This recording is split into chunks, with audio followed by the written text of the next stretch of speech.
This is a test of frequency instruments, bass, drums, distortion.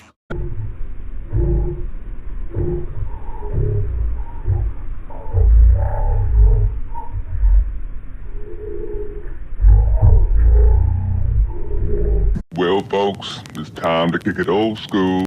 To them that they can go around without their masks on and without social distancing. They need to stop that, and we need to make sure that we are all looking out for each other. We need to get back that sense of community which we all had back in March. Not going out doing all the clapping, because I'd much rather the nurses and doctors got a pay rise rather than a clap on the Thursday evening. But we need to get back that sense of community which was so strong right at the beginning of the lockdown, because I very much fear that part of that has dissipated to an extent. We need to get that back. Yes, so we've got challenging times. Thank you for making yourself available, and I wish you the very best of knocking some difficult decisions you're about to make. Just before you go, I am always fascinated by the number of homeless people. In fact, that we did a great thing by taking many of those people off the streets, but I know, having spoken to many leaders of London councils, it costs quite a few quid. What's the situation in Richmond?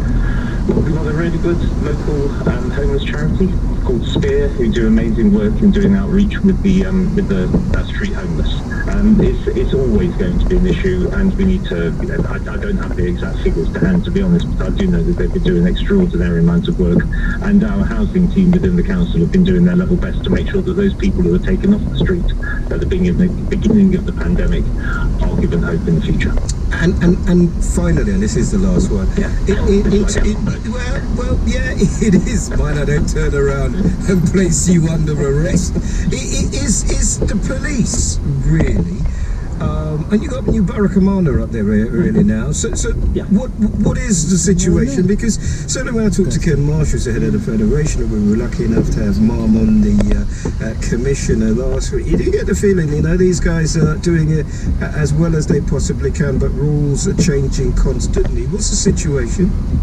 In terms of police enforcement of the rules of COVID? A big one? Do you mean the police in terms of how they're dealing with COVID compliance? Well, yes. Kick the flow, kick the flow, kick the flow, kick the flow, kick the flow, kick the flow, kick the flow, kick the flow.